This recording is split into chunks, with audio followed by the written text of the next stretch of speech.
Bom, pessoal, então, telinha inicial com os assuntos que serão discutidos aqui no vídeo de hoje, os temas do dia. 6 temas no total, 2 deles em vermelho, porque são os temas em destaque. Os temas em destaque são os assuntos que aparecem no título e na capinha do vídeo. E aqui embaixo, um recado que é sempre importante. A minutagem permite que você selecione na linha do tempo o tema que quer assistir, de forma que vocês podem assistir ao vídeo inteiro ou apenas aqueles assuntos que forem do interesse de vocês. E sem mais delongas, a gente parte para o primeiro tema, que é o seguinte. Não é a primeira vez que eu trago esse tipo de discussão aqui para o canal. Já trouxe outras vezes exemplos de países membros da OTAN revelando surpresa porque durante o confronto se constatou, assim como a Noruega vai fazer esse balanço, assim como a Dinamarca vai fazer esse balanço e eu vou trazer para vocês, de que ao longo do confronto a Rússia aumentou a sua capacidade de produção de armas, aumentou a sua capacidade de produção de munições, revelou uma grande resiliência militar, assim como econômica e política, enquanto a OTAN e a Ucrânia não conseguiram apresentar o mesmo desempenho.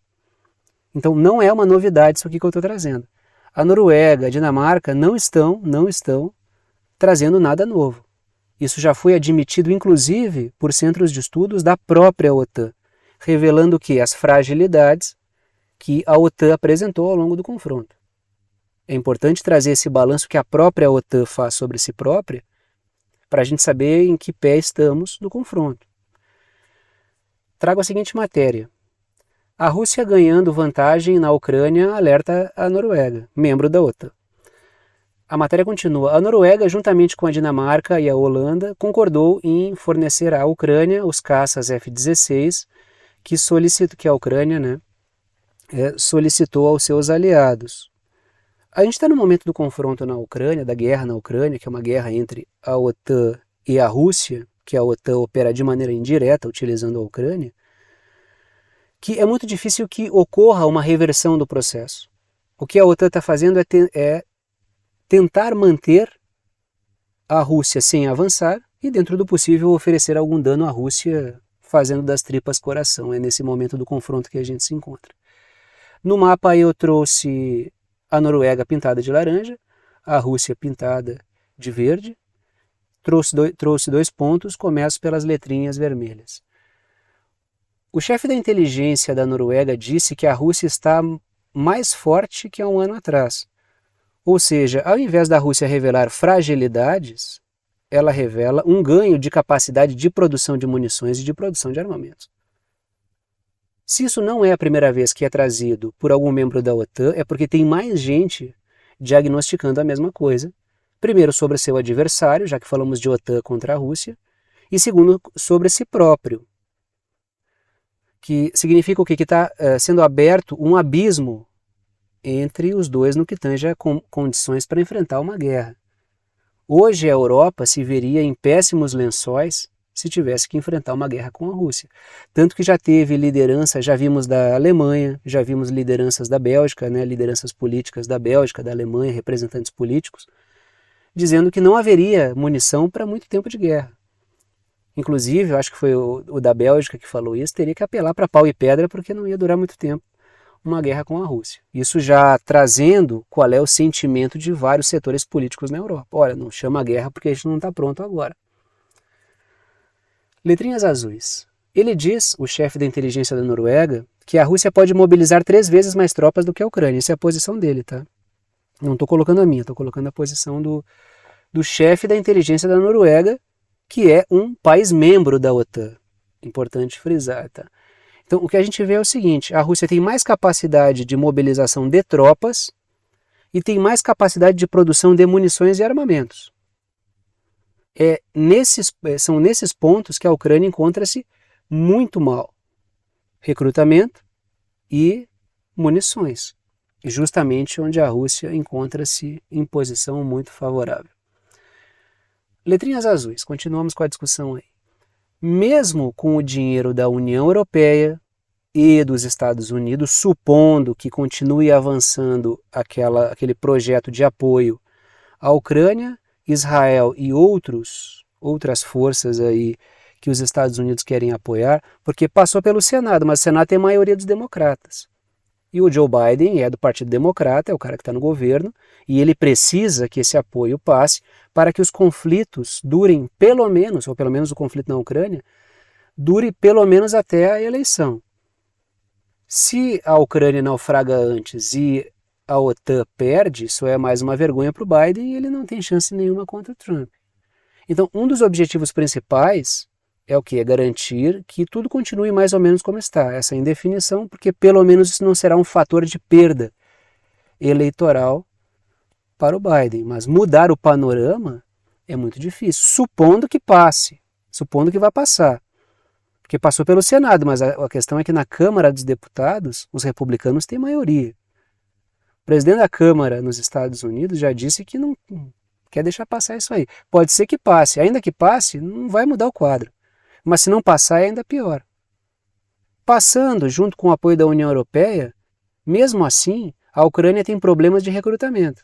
Isso aí o apoio não vai mudar em muito, entendeu? Como é que a Ucrânia vai mudar sua condição de recrutamento com mais apoio dos Estados Unidos e da União Europeia? Só se for recrutar mercenários, pode ser, mas em quantidade vai ter para conseguir reverter a situação? E a OTAN na sua logística de munições. Mais apoio não significa que vai haver uma reestruturação da OTAN a tempo de conseguir abastecer a Ucrânia. De forma que a OTAN, assim como a Ucrânia, vivem uma policrise militar. A Organização Mundial do Comércio, algum tempo atrás, alguns anos atrás, ela diagnosticou a existência de uma policrise, que tinha a ver com o período pandêmico, com a crise climática. Aqui é a visão da Organização Mundial do Comércio, tá? Não é a minha. Estou colocando o que foi apresentado. Turbulência em vários países, conflitos dos mais variados, uma fragmentação daquilo que antes a gente enxergava como globalização, e todo esse cenário produziu uma policrise, que era um momento muito difícil de superar. Quando a gente olha a policrise militar em específico, que atinge a OTAN e a Ucrânia, a gente vê que também não é fácil de corrigir. Não é só injetar dinheiro que tudo vai bem. Por quê? Porque esse dinheiro precisa virar armas, precisa virar munições. Essas munições precisam de alguém que vá dispará-las, né? Essas armas também. Então, a coisa não é tão fácil, ou melhor, a coisa é muito difícil. Vai muito além de aprovar mais apoio para o desgosto não vou nem dizer do camarada, do sujeito aí que quando viu a notícia que o Senado aprovou, mas o Senado é de maioria democrata, não é surpreendente, aprovou mais apoio à Ucrânia, ele veio aqui e disse chupa, ele disse que chupa que é de uva, né, ainda para parecer mais quinta série ainda, né, mas o não amigo, não vou te chamar de amigo porque ele gosta da OTAN, então não é meu amigo, mas o sujeito aí ele perdeu primeiro, que não passou. Tem que passar pela Câmara. Segundo, se passar, tem vários outros problemas, que talvez ele nem saiba, porque ele é tão torcedor, ele vê a coisa de maneira tão futebolesca, que ele não consegue enxergar as condições da OTAN. É preciso ter um certo realismo nesse sentido. Porque essa coisa da política também ela foi para a geopolítica, que a gente aborda aqui, não só no Brasil, outros países também, mas falo pelo país que eu vivo. Essa coisa da torcida, né? Essa provocação, chupa, é assim que funciona. Às vezes o cara não consegue fazer o diagnóstico realista não é nem sobre a própria condição, porque aqui trata-se de um cara que vive no Brasil, acho que vive, torcendo pela OTAN em algo que não favorece nada a ele. É bem estranho isso, né? Mas enfim, aqui eu estou trazendo um panorama realista da situação. Admitido pela própria OTAN, para não dizer que estou inventando algo aqui, um agente do Kremlin. Né? Letrinhas vermelhas. Autoridades dinamarquesas se disseram impressionadas com a ampliação. Aí não é a Noruega, que já estamos falando também da Dinamarca. Se disseram impressionadas com a ampliação da indústria bélica russa. De forma que a gente vai vendo em vários países que deveriam estar mais otimistas em relação a uma possível guerra com a Rússia, mas não estão porque justamente têm que ser realistas porque é eles que estão no caminho aí e vão ficar na alça de mira se uma guerra explodir, preocupam-se com a situação das coisas. Né? Não é um cara que está aqui no Brasil digitando anônimo na internet celebrando uma coisa da qual ele não tem a menor noção. A gente está falando aqui de lideranças de países que estão lá, que se começar uma guerra vão se ferrar. Não é um cara que está torcendo em condições ultramarinas, entendeu? Continuamos aí nesse tema. Trago a seguinte matéria. O novo general da Ucrânia revela grande mudança na estratégia. Esse grande mudança na estratégia não é nenhuma mudança, tá? Isso aí é só porque foi apresentado como uma grande mudança, mas é a mesmíssima coisa. Até porque o tal do Sirski, aí que foi apresentado como o novo líder militar ucraniano no lugar do Zaluzhny, ele não tem a credibilidade militar, não tem nem a mesma credibilidade nem no meio militar, nem no meio civil.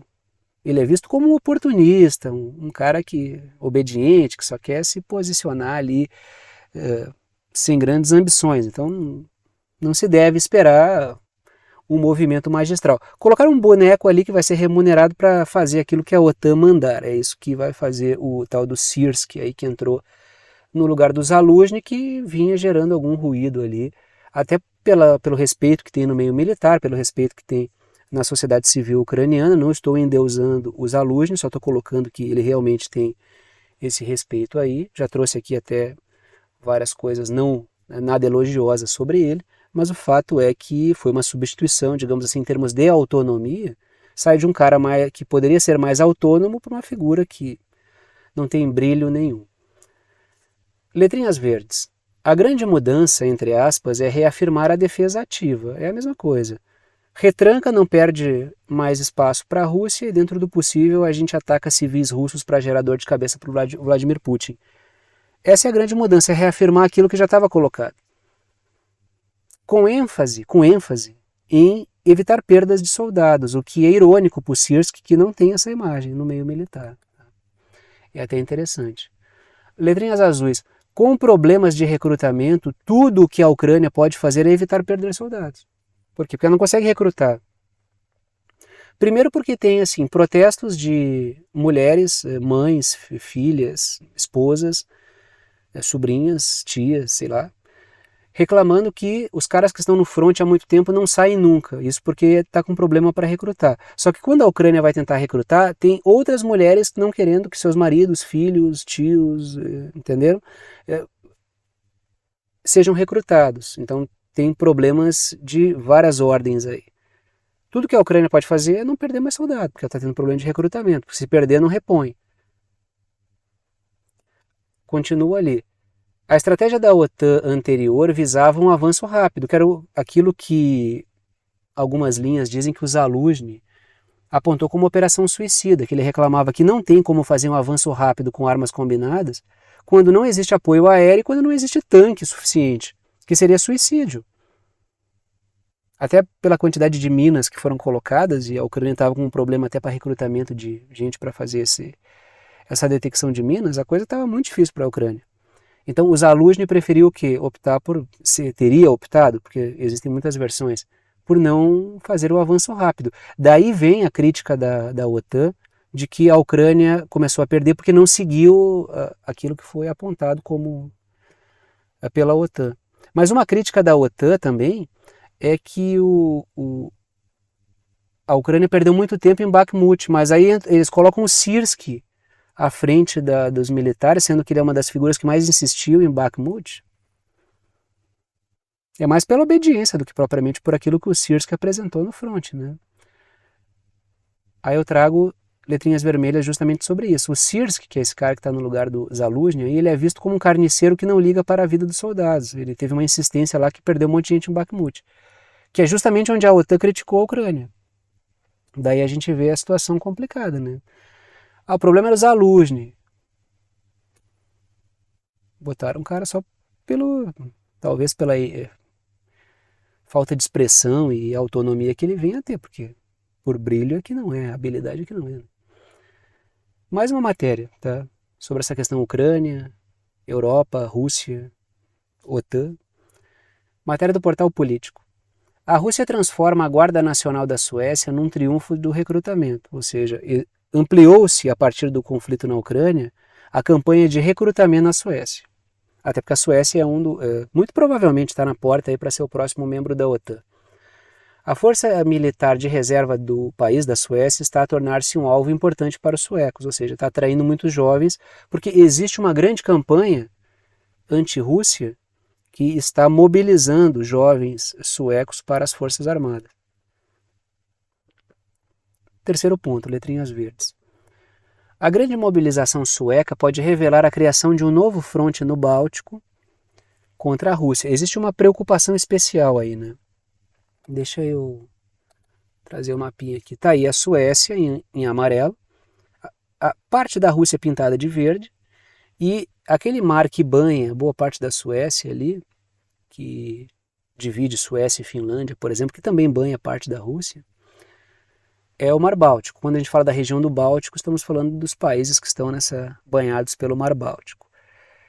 A Suécia é fundamental nessa questão, até porque no Báltico tem muitas linhas de comunicação e muitos dutos aí ligados à questão dos combustíveis. Então existe uma geopolítica energética e comunicacional no Báltico. E já faz um bom tempo que a gente discute aqui que existe muita questão ligada ao Báltico. Daqui a pouco eu vou explicar essas flechinhas aí. Só estou trazendo aqui a importância estratégica da Suécia estar na OTAN. Aí agora continuamos letrinhas azuis. Tá? Eu já vou voltar naquele mapa de novo.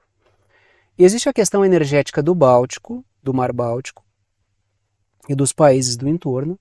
A gente tem que lembrar inclusive do Nord Stream, né, que a gente volta aqui agora, que levava gás da Rússia até a Alemanha, Germany, ali pelo Mar Báltico, que foi alvo de atentado. As linhas do Nord Stream 1 e 2, ambas passam pelo Mar Báltico, que buscava cortar a conexão energética entre Rússia e Alemanha, conexão que também foi cortada a partir das sanções. Ou seja, existe algo muito importante ali ligado à geopolítica europeia. Né, eu não gosto, você sabe que eu não gosto muito de apostar, de lançar voos tão longos assim, porque é tudo muito arriscado, não tem muita utilidade. Mas eu colocaria alguma atenção aqui, né? Porque a OTAN tem intensificado e muito exercícios no Mar Báltico, entendeu? É uma região de interesse. Acho que esfriando a região o conflito na Ucrânia, alguma coisa pode acabar acontecendo aí no Báltico, até porque a OTAN está colocando bastante tropa naqueles países que eu pintei de laranja ali, né? Então é preciso observar, né? É a Estônia, a Letônia e Lituânia. A Finlândia já entrou para a OTAN, a Suécia também já entrou para a OTAN, aqueles três ali são membros da OTAN, os pintados de laranja. Eu colocaria alguma atenção ali. Continuo ali nas letrinhas azuis. Alguns países da OTAN estão vulneráveis. Aí observem ali, ó. Aqueles que eu pintei de laranja são os vulneráveis a qualquer avanço russo, se houver um entrevero mais sério. Por quê? Porque a Bielorrússia que está em verde, ela é aliada da Rússia. E aquele outro pontinho verde onde eu fiz um X azul em cima é Kaliningrado, que é território russo. Então tem uma zoninha de degola ali bem estreitinha que conecta a Polônia, Poland ali, que é OTAN, à Lituânia. Só que se a Bielorrússia e a Rússia fizerem uma operação ali e fecha a porta ali, a Estônia, a Letônia e a Lituânia vão ter que se virar e não vai ser fácil. Claro, tem toda a questão de possibilidades marítimas, mas é uma questão complicada. Por outro lado, a gente vê que se a Rússia não fizer esse tipo de manobra, não estou dizendo que ela vai fazer, estou colocando aqui no campo se houver algo mais grave, Kaliningrado ali, ao lado da Polônia, entre a Polônia e a Lituânia, que são membros da OTAN, fica numa situação delicada também. Então eu olharia com algum cuidado para essa questão desses três países e Kaliningrado, que é território russo, porque pode haver operação de um lado aqui e de outro lado ali. Até porque a Rússia, para conectar Kaliningrado, necessariamente, não estou dizendo que vai acontecer, estou dizendo num eventual processo mais grave aí. E na Bielorrússia ali tem armamento nuclear que a Rússia colocou, então até por motivos de se preparar. Então até que eu botei, mas a OTAN pode mirar Kaliningrado. Eu olharia para aquela região ali com algum cuidado. Continuamos no mesmo assunto, tá? Porque olhem essa matéria também do portal político. O Donald Trump, que é o possível próximo presidente, possível, por lógica, está na frente nas pesquisas. Não estou dizendo que ele será, né? Até porque ninguém sabe, o futuro não existe na prática, né? O Donald Trump, potencial presidente, acabou de fazer um favor à Europa. Esse texto é um texto interessante, né? Eu indico que leia com cuidado, porque o portal político é um portal para a OTAN. A Europa poderá finalmente cair na real sobre a sua defesa, agora que o líder republicano está a convidar o Putin para atacar alguns dos aliados da América na OTAN. Primeira coisa que é uma campanha anti-Trump, dizendo que o Trump sempre aproximando o Trump do Putin, naquela estratégia democrata que a gente já conhece, assim como os republicanos associam o Biden à China. Nenhuma das duas teses é correta. A China é uma coisa, a Rússia é outra, os Estados Unidos é outra. São três realidades completamente diferentes e a gente deve cuidar com esses óculos eleitorais aí que o bipartidarismo de fachada dos Estados Unidos cria.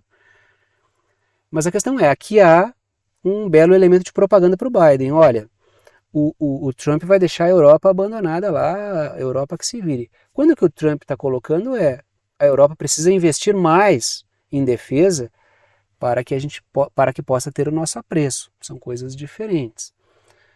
Até porque numa eventual guerra com a Rússia, se os Estados Unidos não estiverem na OTAN, e estarão extraoficialmente, mas não oficialmente, a Europa é que se vire com a Rússia, enquanto os Estados Unidos não são obrigados a entrar numa guerra com a Rússia.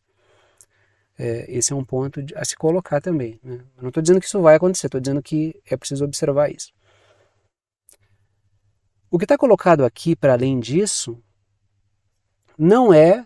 O texto parece uma chamada para que a Europa desenvolva suas próprias armas, mas é preciso colocar algumas questões aqui. A primeira delas eu coloco nas letrinhas em vermelho. A sede do portal político é na Virgínia, nos Estados Unidos, não é um portal europeu. E os Estados Unidos não querem forças militares europeias autônomas, porque os Estados Unidos são a cabeça da OTAN. A função da OTAN é impedir a autonomia militar da Europa continental. A OTAN é uma ocupação militar anglo-yankee na Europa continental. Então esse texto ele parece que é uma coisa, mas ele é outra. Ele não é um chamado para que a Europa constitua forças militares da União Europeia. Ela é uma tentativa de demonstrar como a coisa pode ficar complicada se a OTAN se desfizer. Porque ela faz uma espécie de terrorismo. A OTAN está com os dias contados. Existe um certo terrorismo aí. Só que agora eu coloco a seguinte pergunta, que é uma equação difícil. Tanto é que boa parte dos textos de centros de estudos da OTAN colocam a questão da mesma maneira. Como é que sem OTAN na Europa, ou com uma Europa com mais forças de armas, Estados Unidos e Reino Unido vão conseguir manter o controle sobre uma Europa continental? Essa é a grande pergunta. Porque todo o medo que a OTAN tem quando a Europa busca armas próprias é que ela se desgarre do controle britânico-estadunidense. Eu falo aqui Europa continental, eu separo Europa continental do que Estados Unidos e Reino Unido, porque Reino Unido é a Europa, mas eu estou separando Europa continental como União Europeia. Porque a França busca mais autonomia. Por quê? Porque a França tem seus interesses que muitas vezes colidem com os interesses britânicos e estadunidenses. A gente vê muito isso no continente africano. Então, esse texto é uma preocupação. Tem propaganda, ele tem provocação, tem terrorismo, mas ele revela uma grande preocupação. Que é, até quando vamos conseguir controlar a Europa se ela se armar realmente? Que é o que eu coloco nas letrinhas verdes. A questão é como a OTAN manterá o controle sobre a Europa, uma Europa com mais força militar? Será que uma Europa com mais força militar vai ser um braço contra a Rússia ou vai começar a fazer uma política mais soberana? Essa é a grande pergunta, né? E acha, não vai acontecer por causa do nível de infiltração. Será? Porque a Europa faz hoje o que, acho que até faz menos do que poderia, muitos governos europeus. Mas muitos fazem o que dá para fazer com o nível de controle que possuem. Agora, cada patamar que se atinge em estágio de força militar, a condição de negociação muda, entendeu? Eu não estou sendo otimista aqui, né? Simplesmente estou colocando algo que é da realidade, né? Aí está o mapa que eu já apresentei para vocês e a gente continua, né? Ainda no mesmo assunto, mas um outro tema. Ucrânia, Rússia e o acesso a Starlink. Trago a seguinte matéria. Matéria da Reuters. A Ucrânia afirma que a Rússia está comprando terminais Starlink em países árabes. Essa é uma acusação ucraniana. Não estou dizendo isso, não estou dizendo que isso é um fato. Estou dizendo que essa é uma acusação ucraniana. Vamos falar um pouco sobre isso. A Ucrânia faz muitas acusações, boa parte delas não tem a menor correspondência com a realidade. É muito mais propaganda e guerra de informação do que propriamente um fato. Eu só quero fazer uma avaliação sobre esse assunto como um todo e como a Starlink se posicionou aí, né? Segundo a Ucrânia, ela teria interceptado uma conversa ali de agentes russos conversando sobre adquirir terminais da Starlink, até com valores ali na conversa, de países árabes. Letrinhas vermelhas. A Ucrânia afirma que a Rússia está utilizando o sistema Starlink no campo de batalha, porque na verdade a Ucrânia está utilizando o sistema Starlink. Pode ser alguma ferramenta de pressão sobre a Starlink para que exista um apoio mais consistente? Pode ser isso, pode ser uma pressão para que mergulhe mais de cabeça. Existe uma certa resistência, porque me parece um fronte já sem grandes esperanças.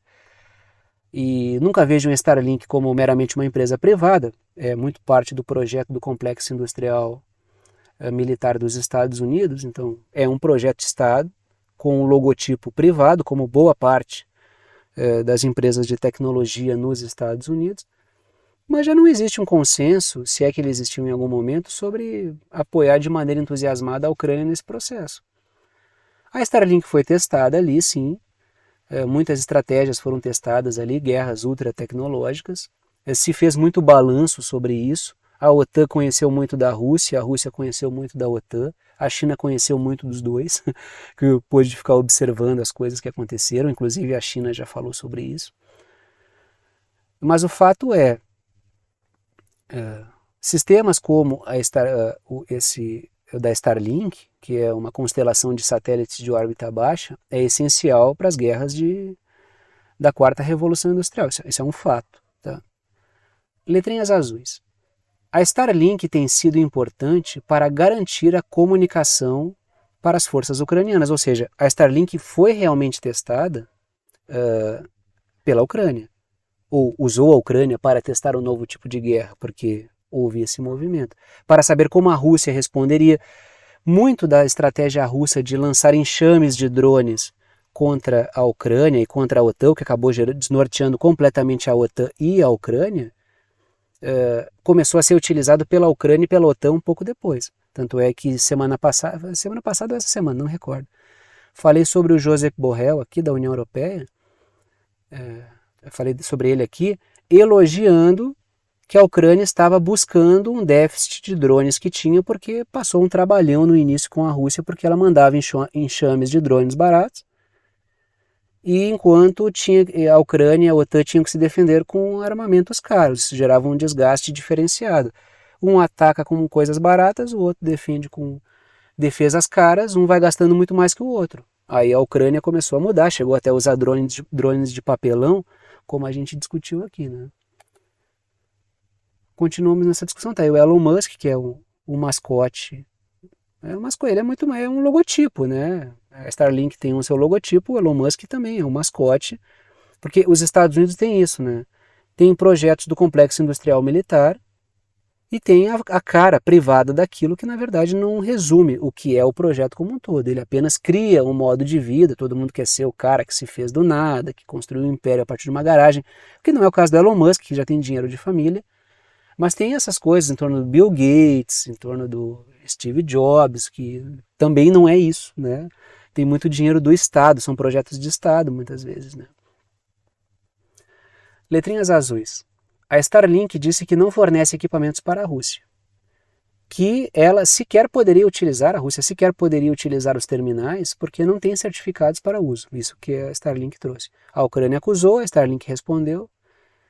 Letrinhas vermelhas. Meses atrás, a Starlink não forneceu comunicação na Crimeia para a Ucrânia, porque, segundo a Starlink, a Crimeia é parte da Rússia e, conforme as sanções, as empresas estão proibidas de atuar na Rússia. Então, ela usou aí um mecanismo burocrático, né? Valorizando passe, né? Letrinhas verdes. A Starlink é vital para a comunicação com drones e garantia de comunicação para revoluções coloridas. Em que sentido esse último? Já falei outras vezes, mas repito brevemente aqui. Os caras querem fazer protestos e, digamos que as forças transnacionais estimulem protestos dentro de um Estado soberano para derrubar um governo que não é interessante para a OTAN, Estados Unidos e Reino Unido. O governo vai lá e corta a internet para evitar que revoluções coloridas aconteçam, esses protestos financiados de fora para dentro. O que a Starlink faria? O que os Estados Unidos fariam? O que as forças da OTAN fariam? Jogam terminais da Starlink dentro do país e garantem a comunicação para os manifestantes. Então é uma arma de revolução colorida. Se pensou nisso no Irã. O Elon Musk falou sobre isso e acabou entregando aí um uso dessa Starlink aí, né? Vamos para o outro fronte. Vamos falar um pouquinho aí sobre Israel, vamos para o Oriente Médio e toda a atenção em cima do episódio de Rafah.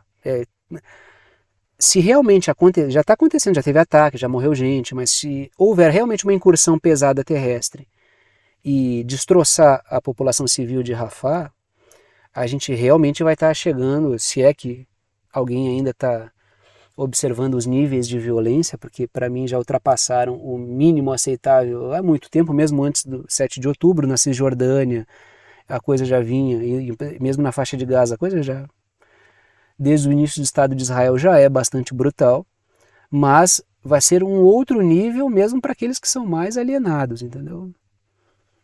Por isso que eu coloquei, Israel elevará o nível do massacre, porque Israel foi empurrando os palestinos de norte a sul até o último milímetro da faixa de Gaza, até o último milímetro de território palestino, antes de empurrar os caras ou para a água ou para o Egito.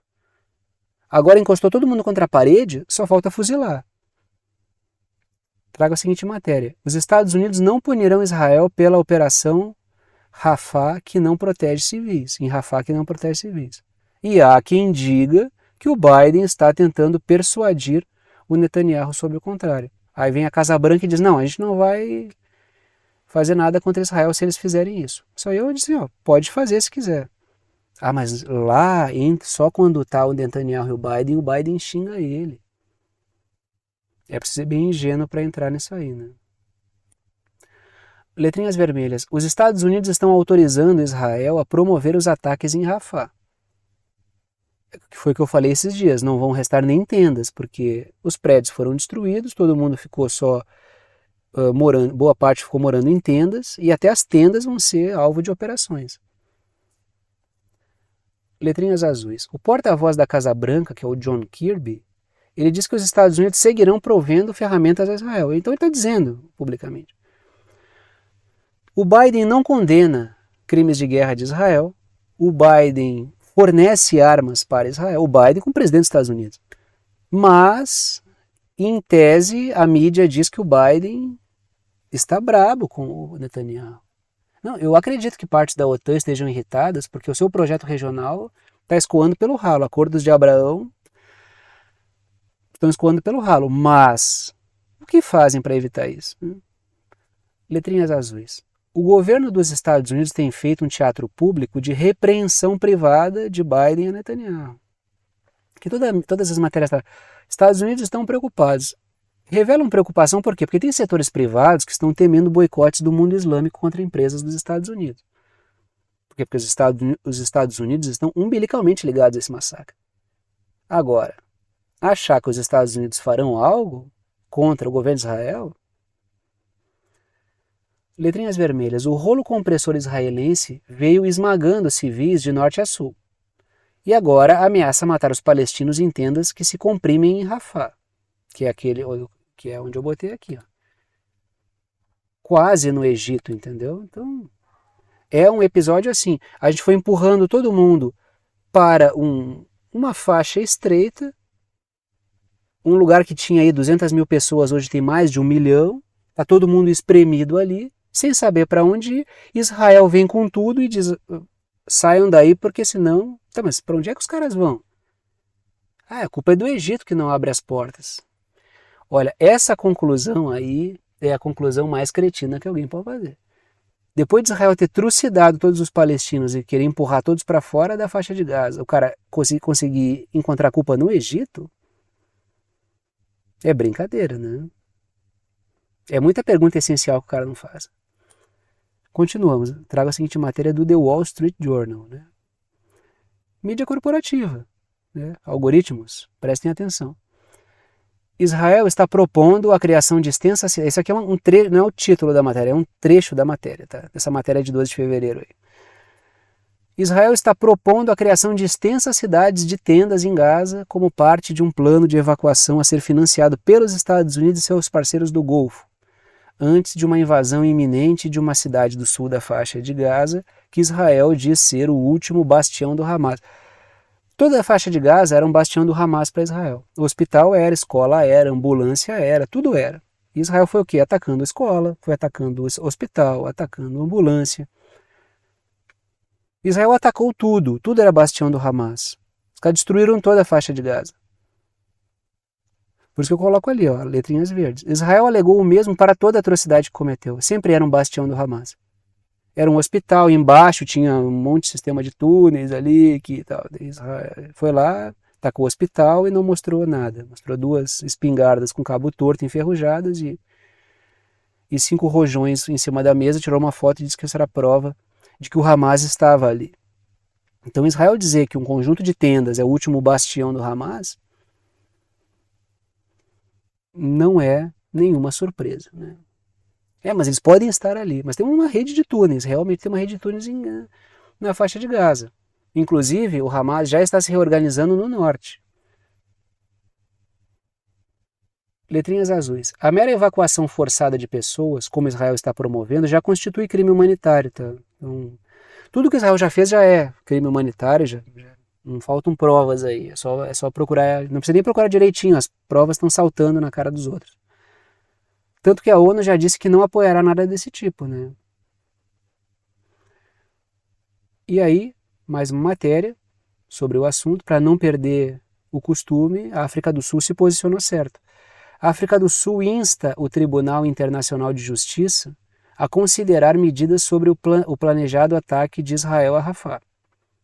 Vai adiantar alguma coisa? Muito provavelmente não.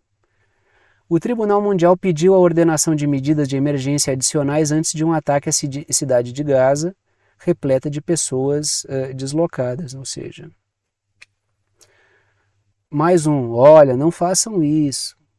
Letrinhas vermelhas. O Tribunal Internacional de Justiça pediu a Israel que evite atos que constituam genocídio dali para frente. Agora a gente vai ver. Esse ataque a Rafah vai ser isso. A pergunta é, agora Israel vai produzir provas que o Tribunal Internacional de Justiça considere plausíveis para considerar genocídio? Vai ter que matar todos os palestinos então para os caras, olha só, aconteceu um genocídio. Né?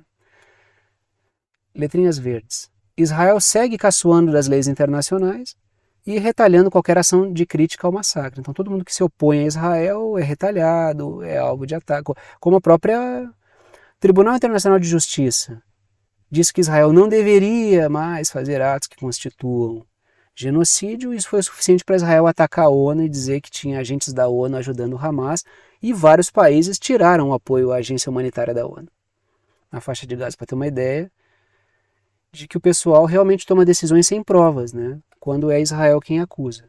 Quando vai acusar Israel, tu precisa fazer todo um dossiê com provas, áudios, vídeos. Agora Israel pode, só a palavra basta, né? Continuamos aí na região, tá?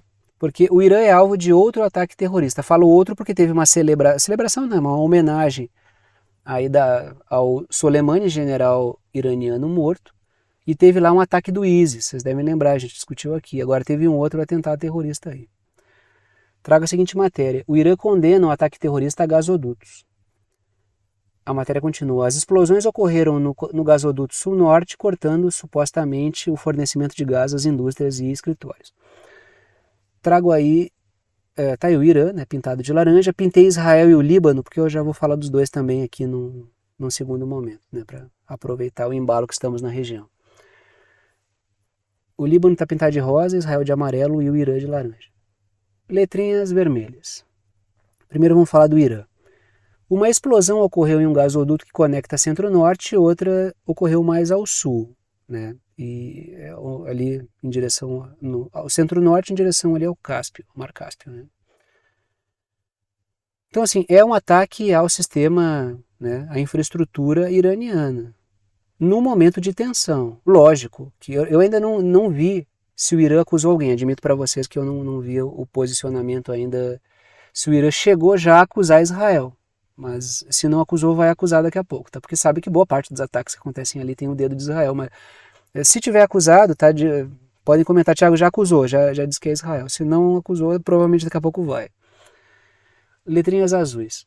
Israel costuma atacar a infraestrutura iraniana, só que normalmente é com foco nuclear, mata cientista nuclear iraniano. Mas não seria nenhuma surpresa Israel usar forças secretas estranhas para atacar a infraestrutura não nuclear do Irã. Né? Letrinhas azuis. Semanas atrás, um atentado terrorista do ISIS atingiu uma homenagem ao general Soleimani, que é o que eu estava falando para vocês. E o Irã já respondeu com precisão na Síria. Atacou pontos ligados ao ISIS na Síria, assim como atacou um QG do Mossad no Iraque por outro ataque que Israel promoveu e acabou matando alguns agentes iranianos aí, né?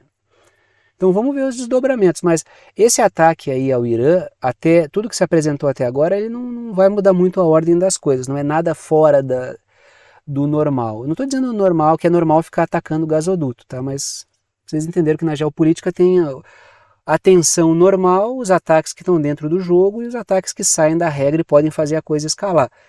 Por exemplo, matéria da BBC, Israel lança ataques extensos no Líbano depois que foguetes libaneses atingiram uma base militar. Isso aqui está dentro do jogo de trocas de hostilidades que costuma acontecer entre o Hezbollah e Israel.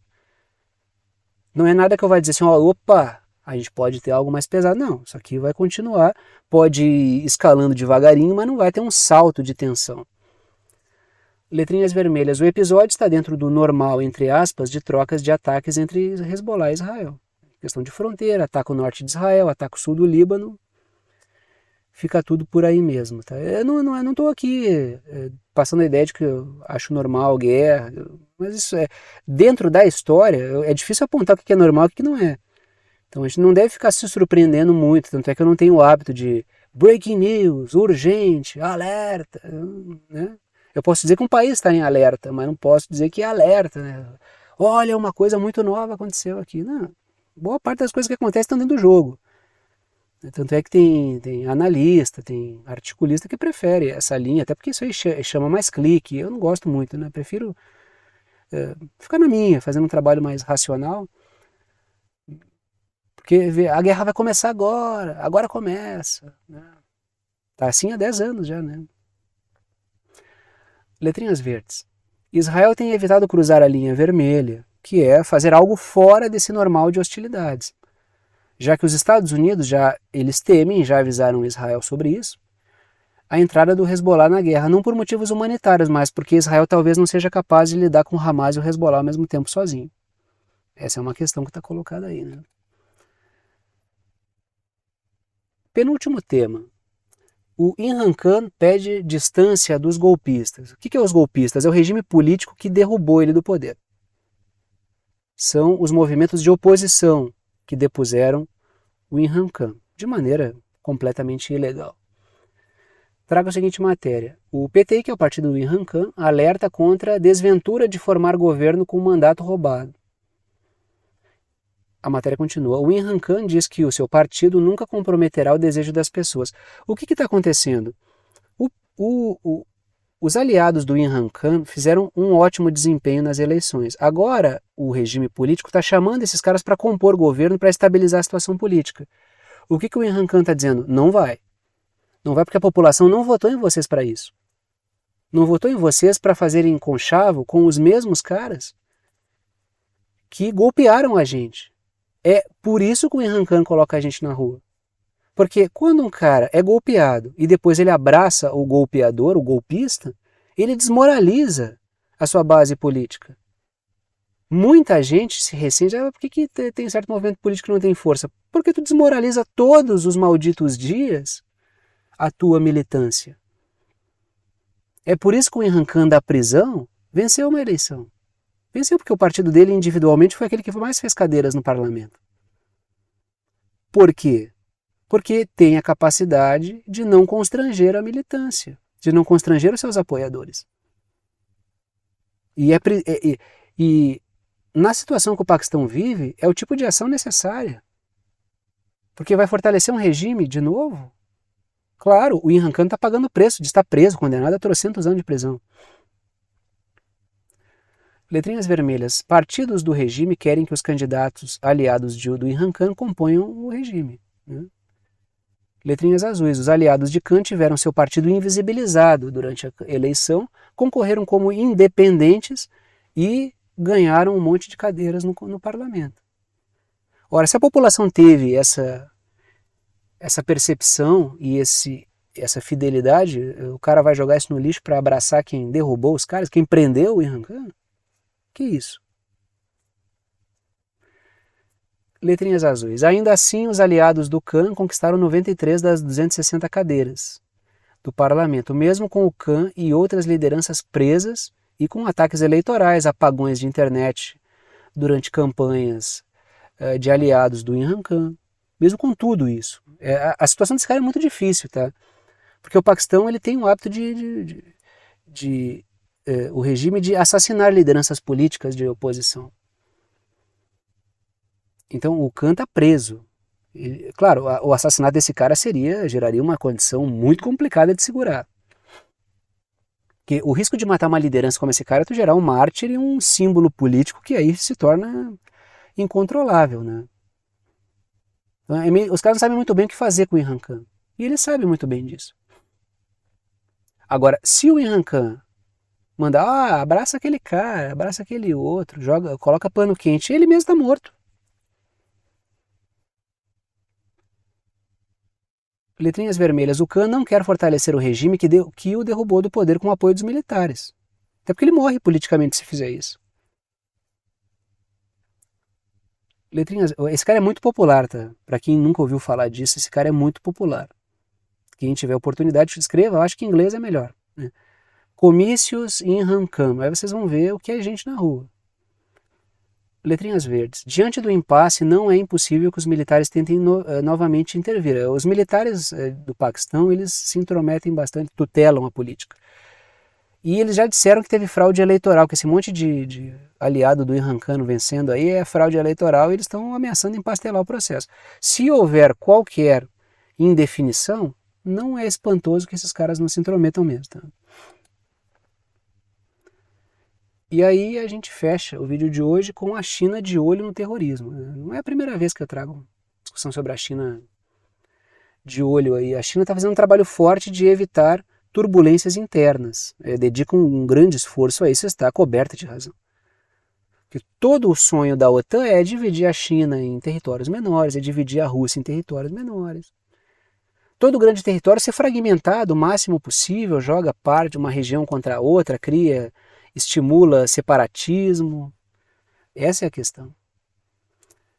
Trago a seguinte matéria. Combater o movimento islâmico do Turquestão Oriental, eu pintei aí.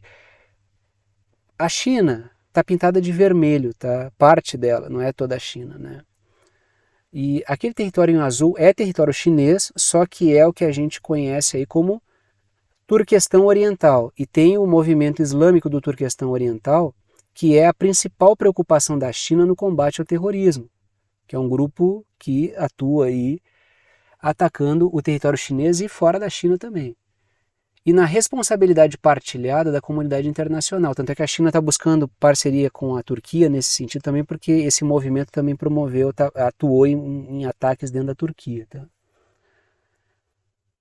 Primeiro, letrinhas vermelhas. O grupo aumentou as suas relações com o ISIS e com a Al-Qaeda. Aí a China já sabe do que se trata. Né? Não tem ninguém é bobo aí, né? Não tem bobo na geopolítica. Né? Sabe que ISIS e Al-Qaeda são peças de uso anglo-yankee. Então, lógico que os Estados Unidos e o Reino Unido e a cúpula da OTAN no geral, esses interesses financeiros, eles estimulam todo um movimento que possa gerar percalços dentro de estados soberanos, como é o caso da China. Então a China já trabalha para neutralizar isso aí. Tanto é que tem possibilidade de bagunçar por Hong Kong, bagunça por Hong Kong a China. Tem possibilidade de bagunçar a partir de Xinjiang, usa Xinjiang. Pode fazer bagunça a partir de Taiwan, estimula Taiwan. Tem grupos lá que são terroristas, faz o dinheiro chegar nos caras, sei lá, via através de ONG, através da USAID, botando dinheiro em ONG, que passa por Instituto de Línguas, que pinga em grupo humanitário, que passa por grupo de povos nativos, que chega, sei lá, de qual... E os Estados Unidos são campeões de fazer isso, né? É um dinheiro humanitário, pró-democracia, direitos humanos, que vai chegando de tudo quanto é jeito e acaba virando arma para grupo terrorista, né? Letrinhas azuis. A China quer evitar que o terrorismo seja usado contra a nova Rota da Seda, porque isso pode ser utilizado para quebrar as relações da China na região. Ou seja, forças estimuladas pela cúpula da OTAN. Quando eu falo cúpula da OTAN, eu falo Estados Unidos e Reino Unido, né?